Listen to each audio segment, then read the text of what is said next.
ਸਾਡੇ ਚੋਏ ਦਾ ਉੱਤੋਂ ਛੇਲਮ ਦੇ ਕਾਂ ਲੰਘਦੇ ਬਣਨ ਮੁਸੀਬਤਾਂ ਪੱਤੇ ਸਜਣਾ ਦੇ ਤਾਂ ਲੱਗਦੇ ਈਦ ਪਈ ਆਉਂਦੀ ਏ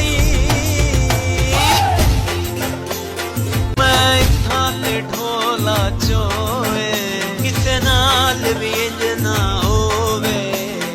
ਅੱਡਾ ਸਾਡੇ ਚੋਏ ਦਾ ਉੱਤੋਂ ਛੇਲਮ ਦੇ ਕਾਂ ਲੰਘਦੇ ਬਣਨ ਮੁਸੀਬਤਾਂ ਪੱਤੇ ਸਜਣਾ ਦੇ ਤਾਂ ਲੱਗਦੇ ਈਦ ਪਈ ਆਉਂਦੀ ਏ